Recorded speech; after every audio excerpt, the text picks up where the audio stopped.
Hey guys, welcome to Dead End Street. I'm Al. Long time no see. We're back. We have a little bit of a temporary setup here. We'll have a more permanent one coming up soon. In the meantime, let's get back to our top 25 records of the year. Picking back up in 1990, which was a very odd year. I thought it was going to be not as great for some reason. And when I got into it, it turned out it was much better than I thought it was, especially when you get closer to the middle and the top. So let's just check right in, shall we? Number 25 is going to be The Bloodletting by Concrete Blonde. Some really good up-tempo rock songs on this one, like The Beast. Um, some mid-tempo tracks like Joey, which was a massive track, and Caroline. The title track really sets the mood for the record, and it was kind of like a staple in all the goth clubs in the early to mid 90s. Um, the crazy thing about the record is they were able to score Paul Thompson of Roxy Music to play drums on their record and actually join their band, which is crazy. I'm not crazy about the guitar tones on this record. I think they could have gotten a little bit more creative with them. They sound very LA, you know what I'm saying? Um, but the real star of the record, of course, is Johnette Napolitano, who's just a powerhouse voice, man. If you haven't heard her sing, if you're not familiar with Concrete Blonde, um, the only way I can try to describe her is like a post-punk goth Ann Wilson. I mean, that's what kind of range and power she has to her voice. Number 24 is One True Passion by Revenge, which is Peter Hook of the Joy Division and New Order fame. His little side project that he had when he was away from New Order for a little while. And it's really good. Some of it's very New Order sounding, like the track Big Bang. Some of it is a bit more aggressive, closer to like its front 242. It's really hard to find these days. I'm not even sure you can find a whole um, version of it on YouTube even these days. I know it's not on streaming. I have a CD copy of it, lucky enough. But if you're able to find it and hear it, and if you don't haven't already, check it out. It's really good. Number 23 is going to be Sinead O'Connor with I Do Not Want What I Haven't Got. So this record is a bit special for me because it's one of the first alt rock records that I bought in real time. Um, what I mean is I bought it while it was still current. Um, I don't love it as much as I did back then, but it the highs on here are phenomenal. Namely, like feel so different and Three Babies are both incredibly moving. Um, the title track, of course. And then there's always Nothing Compares to You, which everyone kind of knows at this point was written by Prince. Um, but her version is just so much better. Um, Sinead always made you feel like you weren't alone in the way you felt. You know, her voice moved you, which makes the ending of her story even more sad. Um, just an incredible voice and incredible talent. Number 22 is going to be Cleopatra Grit by the Heartthrobs. Um, this record is just chock full of great melodies, great hooks, interesting layered guitars. It was produced by none other than Martin Hannett, the genius behind the Joy Division records. Um, the sibling team on bass and vocals of Rose and Rachel are awesome. They're also the sisters of legendary Bunnymen drummer Pete DeFreitas. Um, Standouts on the record include the track Dreamtime, I Wonder Why, and my personal favorite, Calavera.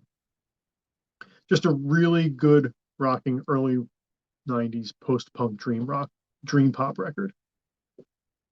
Number 21 is going to be Carved in Sand by The Mission. This is The Mission's best selling record, at least here in the States. I know I'm not 1,000% sure about that over on the other side, but it's definitely the most arena rock record. of the first three. But that's not a bad thing in this case. Um, it may not be as challenging to the listener as the first two proper records, but what it lacks in ingenuity, it really makes up for in memorable melody and great songwriting. Amelia is the big opener, which is a very disturbing lyrical theme. Out of the Blue has a monster hook. Butterfly on a Wheel has a beautiful churn, was almost a top 10 single in the UK. Sea of Love is a big Beatle-esque anthem. And no Mission show would be complete without the crowd taking over the vocal duties from Wayne during the great track Deliverance. Another solid, really great record by the Mission. Number 20 is going to be Goo by Sonic Youth, which was another pivotal record in my musical education. This record was a big deal in my world in 1990. It did not compute the first time that I heard it at 16 years old, but it did intrigue me. I mean, by the time, about a year through, buddy of mine had the album and he played it enough that it started to like really whittle its way into my brain. And the more that I heard it, the more I liked it. It really changed the way I heard guitars for sure. Then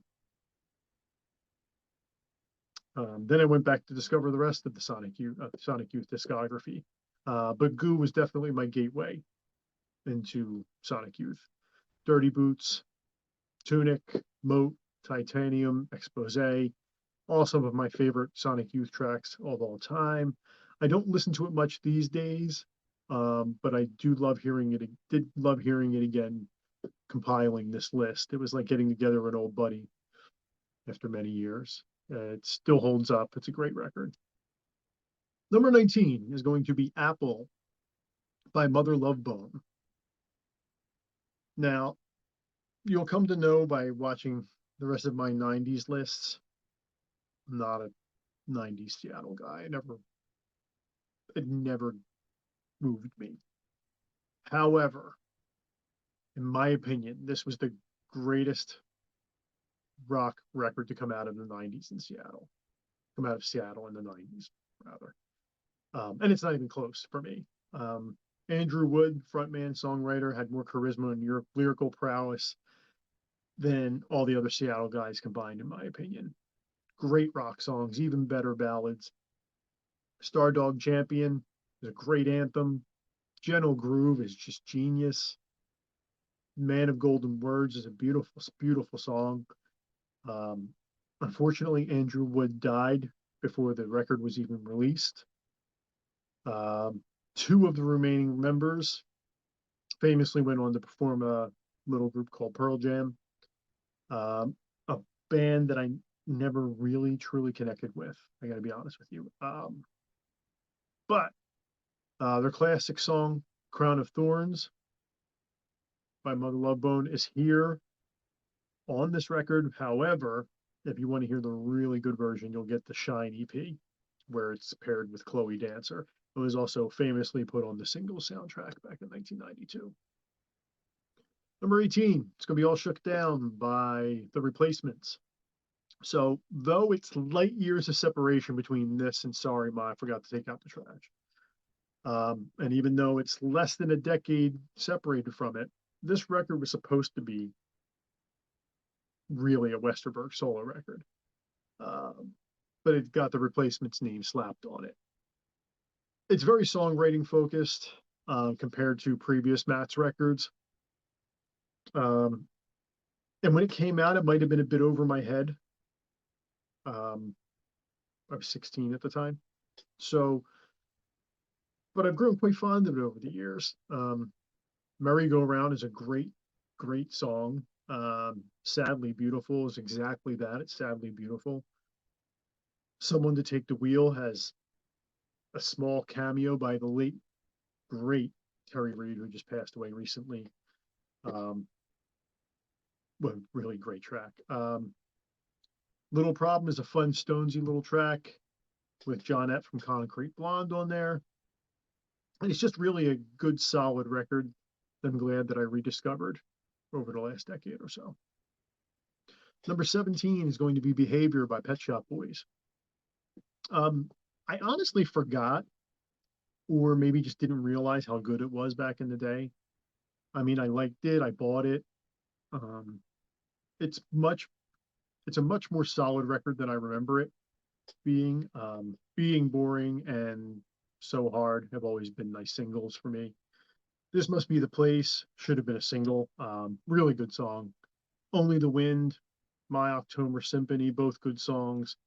Um, and with this record, there's a little tinge of jazz throughout the record that is unique um, amongst all the other Pet Shop Boys records, at least up to this point. And I've always really enjoyed Neil Tennant's voice. It's always reliable, always calming, and it just sits perfectly on top of the music. Number 16 is The Good Son by Nick Cave and the Bad Seeds.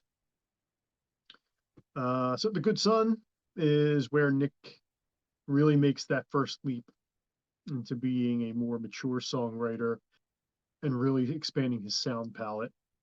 Um, having a Bad Seeds record start out a cappella was jarring and startling at the time, but I mean, it works. The Weeping Song, the Ship Song, they're classic. It's at this point, everyone knows those songs. Sorrow's Child is fantastic, as is the Hammer song. The Good Son kind of serves as the springboard for everything that the Bad Seeds would do from that point on. Number 15 is She Hangs Brightly by Mazzy Star. The best way I can describe this record, if you haven't heard it, is like Jesus and Mary Chain meets Dylan meets the Velvets. Um, with a very talented and much more attractive singer than the aforementioned acts in Hope Sandoval. She's super talented. There aren't many guitarists who can pull off slide guitar and make it not sound generic, and David Roback can do that. He could practically fill the entire canvas by himself, um, and have Hope fill in the leftover spaces, and it would still be magic. This record is just wonderful, and it's a wonderful introduction to Mazzy Star. I highly recommend it. Number 14 is going to be the self-titled and only proper release by The La's. If this makes any sense, I mean, I think it's not far off to say that this record was behind the times and ahead of the times simultaneously. I'm not sure that, I mean, if it makes sense. I mean, it has a lot of British invasion, but it was also kind of a precursor to what happened a couple years later in the so-called Britpop movement.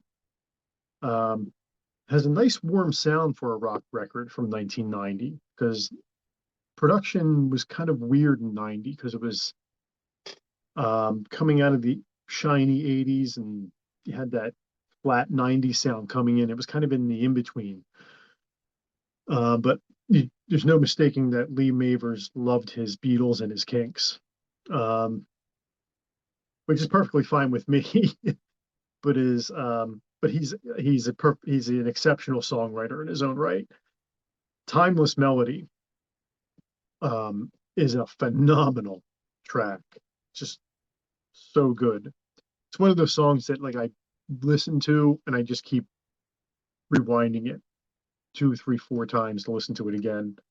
There She Goes just doesn't get old for me. I still love it. Freedom Song might be the best non-Kinks song ever recorded. Failure, great track. And of course, Looking Glass, which is Lee's masterpiece. Awesome record. If you've overlooked it because you kind of got burnt out on There She Goes over the 3 times that it was released as a single, maybe give it a shot. It's a really great record. Number 13 is going to be Joy, 1967 to 1990, by Ultra Vivid Scene. Ultra Vivid Scene is pretty unique. Yes, you can hear a little bit of Jesus Mary Chain in there, a little bit of Velvet Underground, even a little bit of the in there. But Kurt Rowski's guitar playing is what really kind of sets them apart and gives him his own um, unique sound. Um, Great tone, very pleasing to the ear without being boring. Um, every track clocks in at about 4 minutes or below, which is great, especially for what kind of music it is. There's not a bad song in the lot. It happens every time. 3 stars, special one, which has a special guest star in Kim Deal. Great pedal steel on Beauty #2, and a great Ebo on Lightning. Just a really cool album. Speaking of Kim Deal, number 12 is The Breeders with Pod. So this was first intended to be a side project for Kim Deal, apart from the Pixies, and a little side project for Tanya Donnelly, who was taking time off and throwing muses at the time. But eventually it ended up being Kim's full-time gig, probably because she realized it was better than the Pixies. Sorry, guys. Inside joke. If you guys have been watching the channel for a little while, you know I'm not a Pixies fan. I know that's shocking to some people, but Tanya later left the Muses and formed her own group with Belly. Um, but there's a lot to like on Pod. It's very minimal, but fills a lot of space. Josephine Wiggs and Shannon Dalton really shine as a rhythm section on this record. They really kind of steal the show in a way. Um,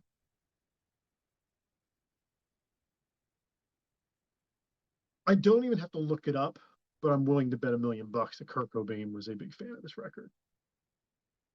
Um, and it's all over his songs, especially like Unfortunately Gone. I mean, he kind of lifted it in a way.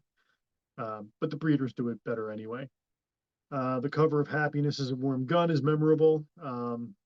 Glorious is a great opener. Iris is spacious and powerful. Um, Steve Albini, who I like some of the records he produces, some of them I think are, you know, but he makes his presence felt throughout on here. He has a very distinct sound. And it really helped create that 90s American rock, alt rock sound. Opened is another track with a big fat sound using minimal instrumentation. Um, it's a great influential record that's known as it should be. It was about 2, 3 years ahead of its time, really, and better than the stuff that it predated. And it also reminds me that my issues with the Pixies are probably generally stem more with Frank than they do with um, Kim. Just saying. Breeders, good record. Number 11 is The Law of Things by New Zealand band The Bats. Um, the Bats have a very different sense of rhythm and melody.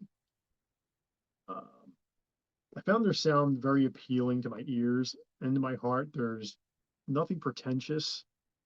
It's 100% authentic, but it's still fun. I've become quite the fan of New Zealand rock over the last decade or so, uh, partially because the stuff was never readily available to kids in the US, especially during this time. At least it wasn't, I wasn't exposed to it. But thank God for the internet, right? Um, and I do own all these records now. Fantastic dual guitar work throughout. The vocal harmonies are unique to only them, especially on The Other Side of You, Never Said Goodbye, 10 to 1, and the great album closer, Smoking Her Wings. Number 10 is The House of Love with another self-titled record or called Butterfly or Fontana, whatever it is you want to call it. The 1990 House of Love record.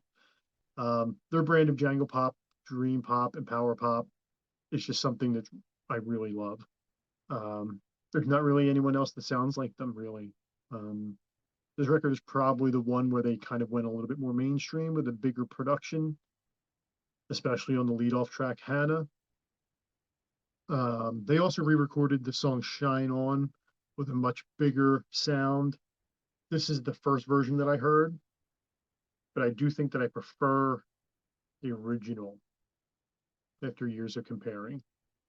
I actually put a poll up on that on the YouTube channel, and it looks like most of you guys kind of reiterated that. It's a great record, but sometimes I feel that the big production kind of mutes the emotion a tiny bit on the record, but it doesn't really hurt too much. Still great. Number 9 is Nowhere by Ride. Um, so my favorite part of this record is that I always kind of, years ago, I believed, part of me believed that it was recorded live in the studio. I mean, I knew that it wasn't, but it just had that feel of like, you know, 4 guys smashing the shit out of their instruments in a small room with a very tall ceiling. Um, I love it. Everything from the vocal harmonies of Mark Garner and Andy Bell to the absolute pummeling of that wah-wah pedal. No one uses the wah pedal like Ride. But the record's catalyst and driving force, believe it or not, I've always believed is Lars Colbert, the drummer. Holy moly, man! It's, what an incredible performance on here. Standouts include Seagull and Decay, which is Seagull is the opening track, and a live staple for the band.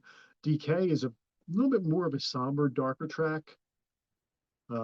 The awesome Paralyzed is, and also the truly moving and transcendent Vapor Trail is just an absolute classic.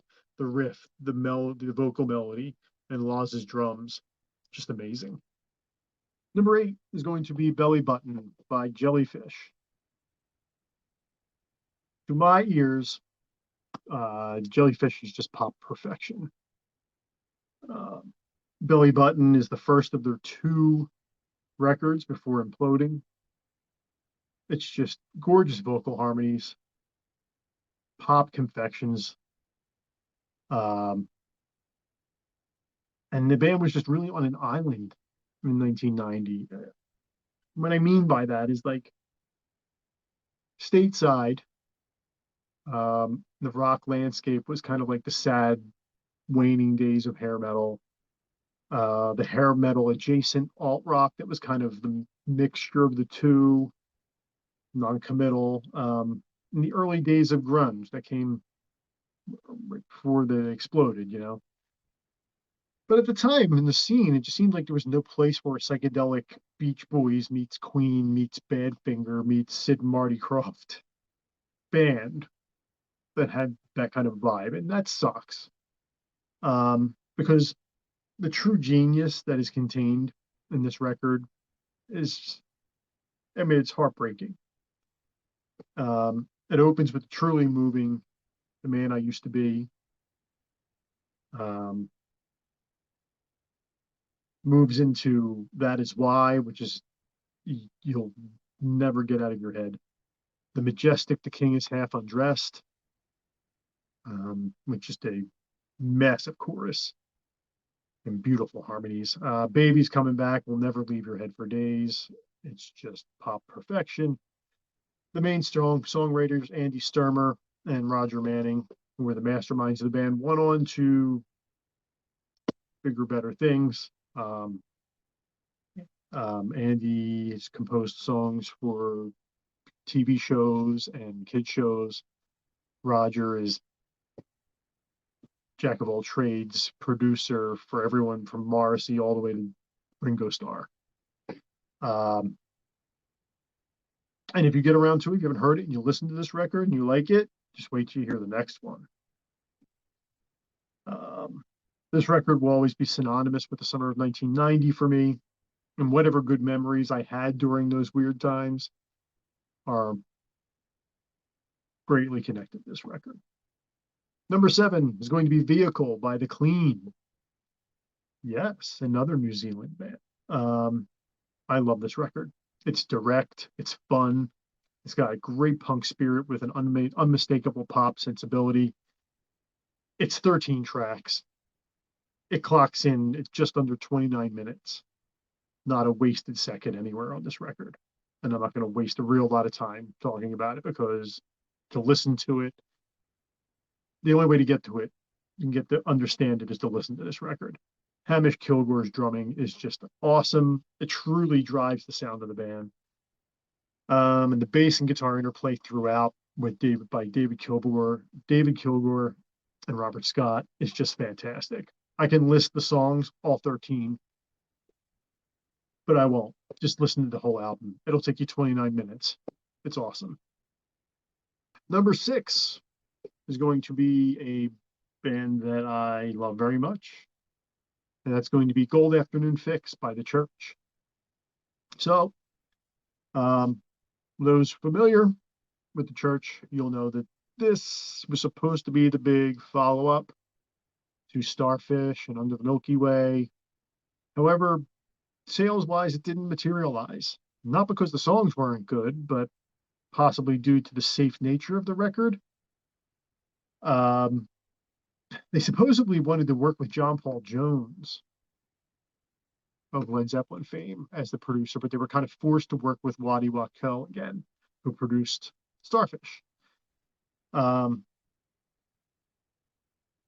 Probably giving the record that kind of sequel type feel to it, which was probably not what Steve and Marty were going for. Though it's a bit long, there's not a bad track on it. From Pharaoh all the way to Metropolis and Monday Morning and Russian Autumn Heart, Essence, Disappointment, Grind, all just great quality Church stuff. However, the absence of any 12-string guitars is a bit off-putting when you're listening to it. But you get used to it in the future records. Regardless of the production, this record deserved a better fate.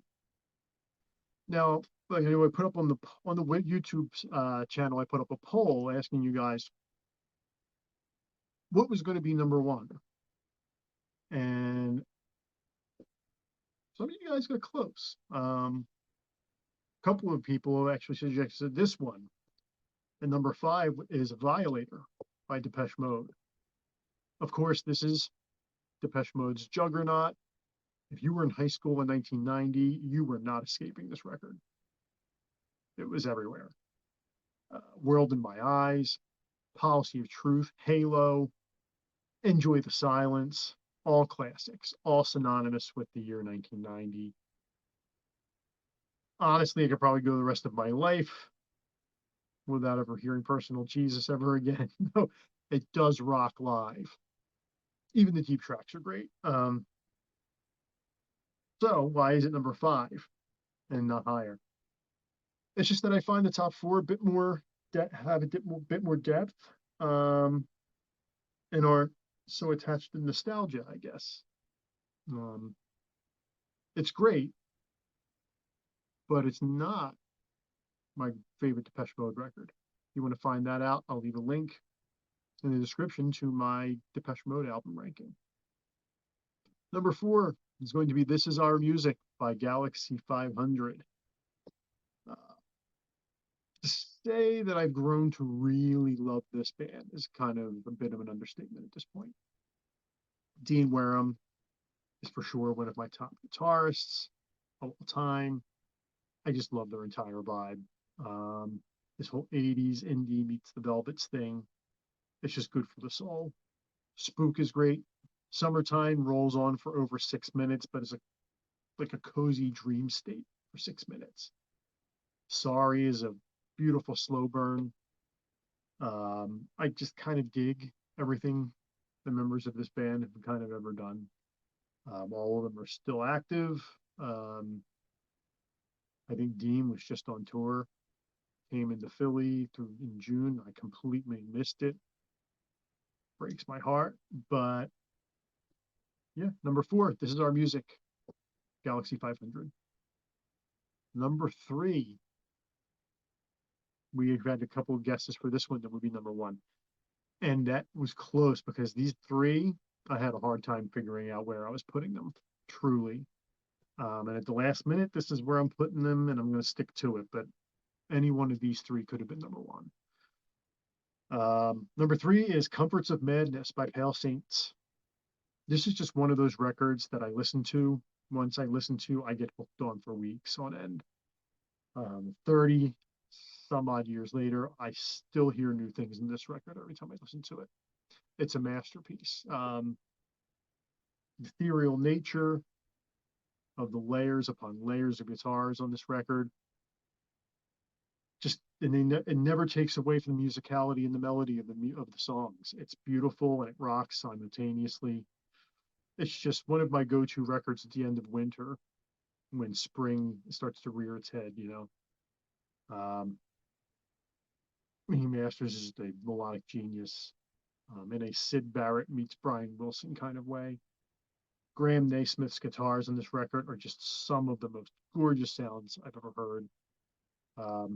Kind of like less abrasive than Kevin Shields, but equally inventive.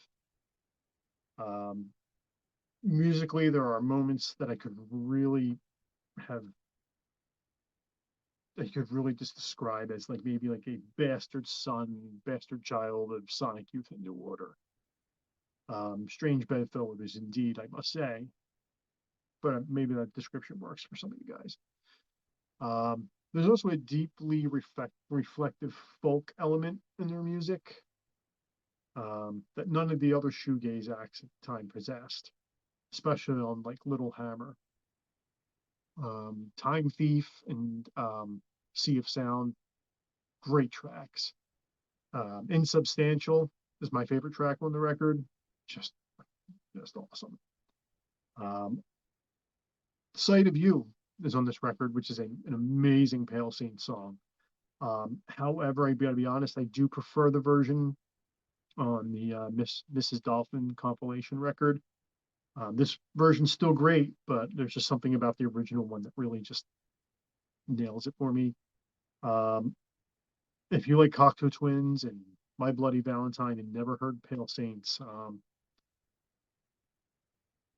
go check it out as soon as this video is over. Number 2. Hard time putting it number 2, but I'm going to put it at number 2. And I'm surprised that no one suggested this, that I thought that they thought I might have this, but you didn't. But number 2 is going to be Submarine Bells by the Chills. Yet another band from New Zealand, but I do have to say that no one sounds like the Chills. The arrangements on this record are just heavenly. I mean, pun intended. Martin Phillips, just absolute songwriting genius.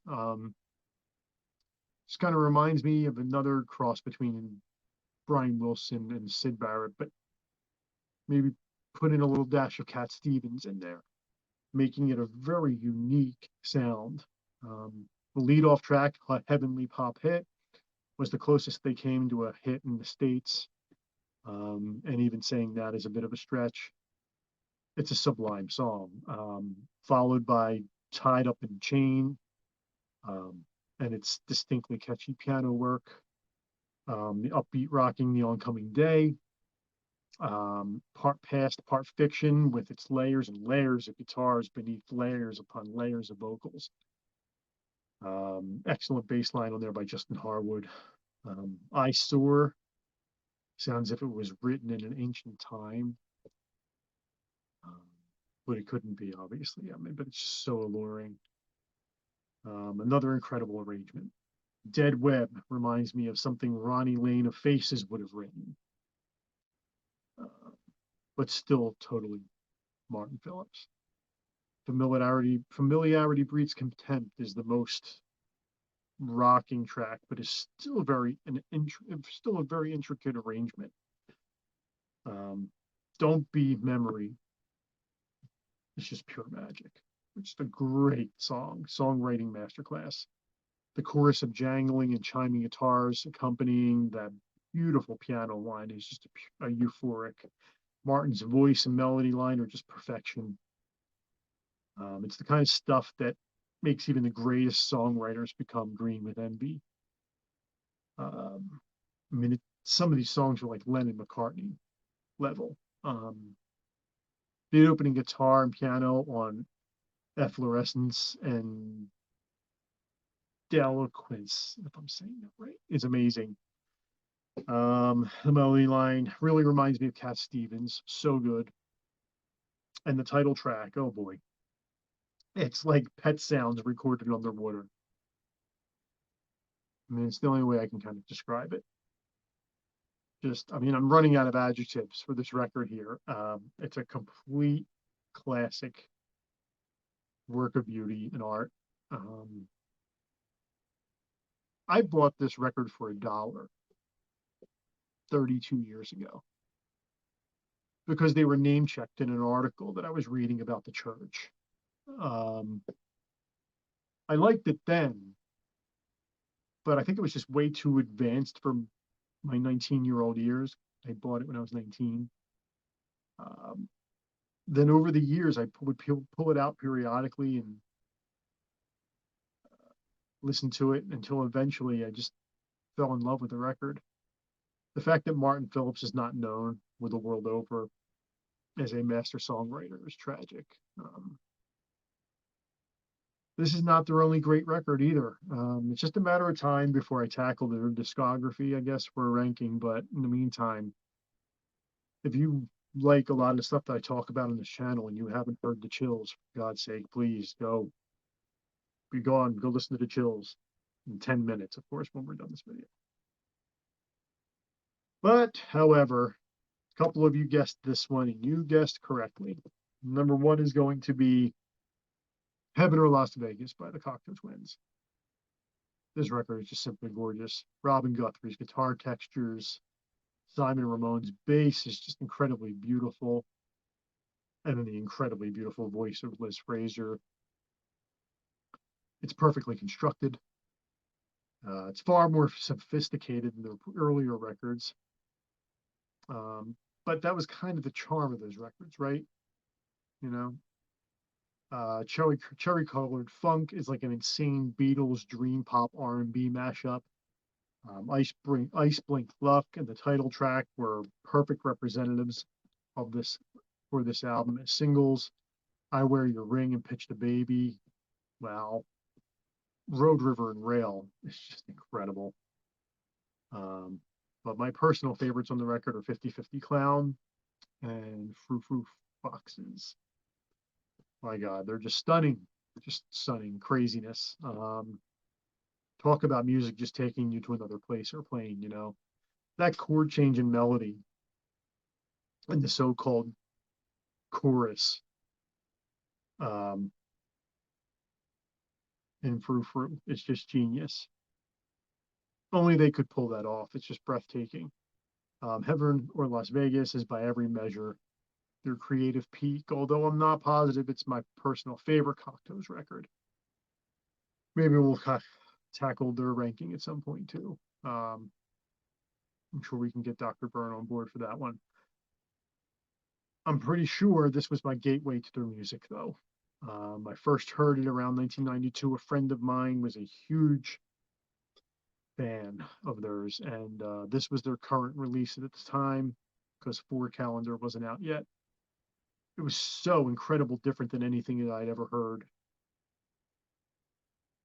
But I was totally intrigued, and I still am. I mean, 3 decades later, I went back and I bought every single album, every single EP, and to this day, as much as I really liked them then, the older I get, I grow to love them more and more each year.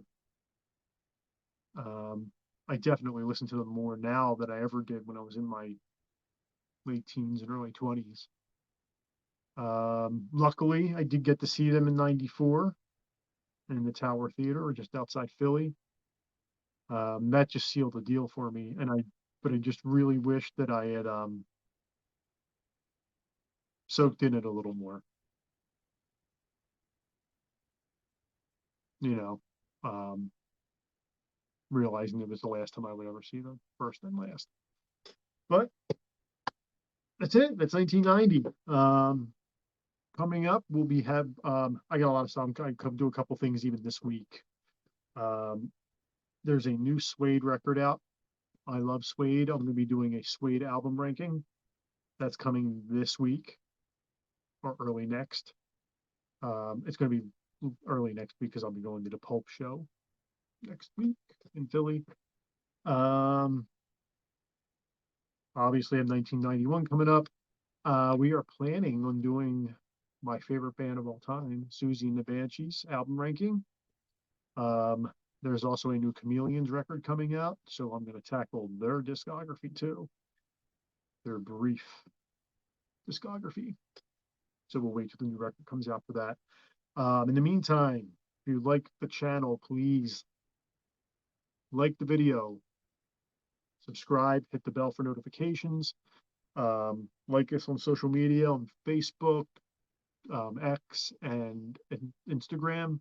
We have an album of the evening every night. Not every night, but most nights. We do a lot of fun polls on there. Everyone has a good time. In the meantime, hopefully soon we'll get this set up a little bit more pleasing to the eye. And thanks for waiting up for me, guys. I really appreciate it. I know it's been a while, and thanks for sticking in there. So until next time, see you on Dead End Street. Bye.